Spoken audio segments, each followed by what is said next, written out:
Part 6, Wardrobe. I think it was on Saturday Night Live that I first heard this saying from an actor channeling Ricardo Montalban's character on Fantasy Island many years ago. It doesn't matter how you feel, it's how you look. Didn't do the accent there. When I checked online to confirm I was remembering correctly that this was his line, I found the quotation attributed to a number of people. So it's a pretty established concept. We all know that looking good can help you feel good. This is a good mantra in the time of video calls. Just as actors find it easier to become their characters with the transformative powers of wardrobe and makeup, I think people are the same in life. You put on your wardrobe and makeup, and you propel yourself into a ready-to-engage state of mind. Going through the process of getting ready can also give you the mental space to get into gear for your meeting.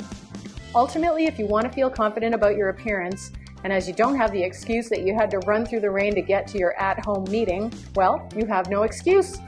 I think many people who weren't dressing for business while working from home at the beginning of the pandemic have discovered that it really served them to reintroduce the ritual of getting up and getting dressed to tackle the workday.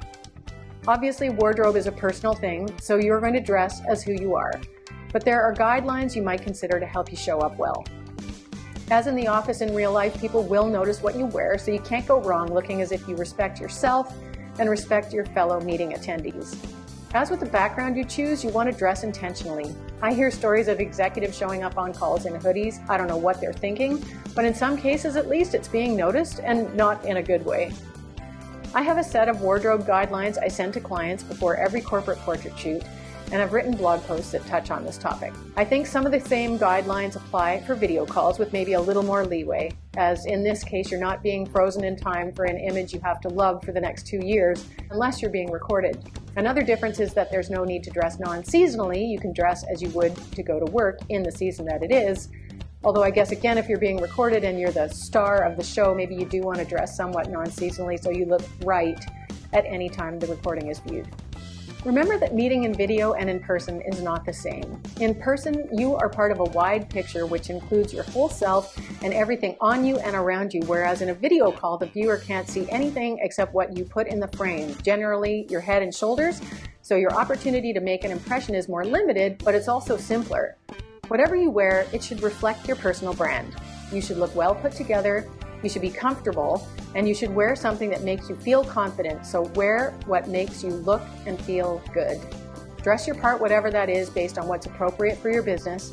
Overly casual dress can undermine your brand, as can sloppiness like wrinkled clothing, PJs and sweatshirts, thin strap tops that don't cover bra straps. If appropriate, you can wear something as simple as a t-shirt, but make it a nice one. The one on the left here is a decent looking t-shirt, accessorized with a necklace. It looks casual, tidy, fine if that matches what you'd wear in person at work.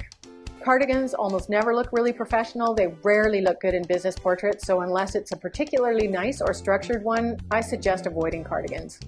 I'd also suggest that dressing way up for a call in which it's obvious you're sitting alone in your living room may also look kind of odd and distracting. Similarly distracting are clothes that are maybe a little too going on a hot date, such as see-through blouses, off-shoulder tops, and kind of sexy, casual, off-one-shoulder sweaters, which I've seen on video conference calls. I will tell you that it's always amazing to me how wardrobe that works in real life can somehow not work well in a portrait. So I recommend you test out your outfit on your webcam first. What are some more of the parts of my wardrobe guidelines that I think apply? For portraits, I advise people to stick predominantly to solid, neutral colors and midtones, that is, not white or black, although a white or contrasting shirt can work underneath a suit jacket. What I'll say about this is that webcams do even less well with dark and light extremes than professional portrait setups, and given that your lighting will probably be more limited than photo shoot lighting, and your camera won't have a fantastic dynamic range, you may want to avoid wearing white or black because they're both prone to losing detail if not correctly exposed. Whites can burn out or become too light, and blacks can block up, lose all detail, and look like a black hole. For portraits, I advise dressing appropriately to your skin and hair color, and the same goes for video calls. As an example, a black suit jacket can look very heavy on a person with fair skin and hair like me. In the context of the whole outfit, there may be a nice balance of tone, maybe a dark jacket with light pants, but we don't see that in a head and shoulders crop. Do look to create some contrast between your top and your skin and hair so that your face stands out and is nicely framed. Mid-tone or colored tops work on almost anyone. Some pattern is generally fine as long as it's not visually overwhelming. These are overwhelming. Again, a splash of color can add some spark to a portrait and will help you to stand out in a zoom grid.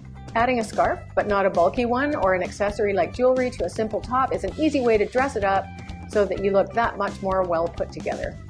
Another thing to avoid is very small patterns and stripes, which can cause a moire effect. I'm sure you've seen this in photos and videos where a sort of distracting wavy effect appears, which is caused by the camera imaging sensor's failure to resolve the small repetitive details. Fabric with a noticeable sheen may best be avoided, as well as it can be distracting when the light catches it in different spots as you move. I didn't find an example, but I'm sure you know what I mean. Whatever you wear, make sure it is wrinkle-free, as I've already mentioned. If it's something that should be pressed or ironed, make sure it is. Even if it's a knit top, if it has wrinkles from being folded, steam it before you put it on. There's nothing less professional looking than a wrinkled top. Fabrics that drape can be more flattering and conducive to nice lines than stiff fabrics. For feminine clothing, higher cut necklines tend to work better. You want the bottom of your neckline to be included within the frame. And if you're wearing an open neck button shirt, it's generally best to make sure the top button you have done up is within the frame so the V doesn't close below the edge of the frame. Also, more for women and people identifying as women, sometimes 3/4 length or long sleeves may be more flattering than sleeveless tops and work better with portrait crops, unless you have Kelly Ripa arms. Caveat, even if you do have Kelly Ripa arms, watch out about wearing a sleeveless top if you have long hair. If the hair covers the straps, you can look as if you have no top on at all. This is not a perfect example, but I have seen a female executive with slightly longer hair on a video call who appeared not to be wearing a top at all because you couldn't see the straps.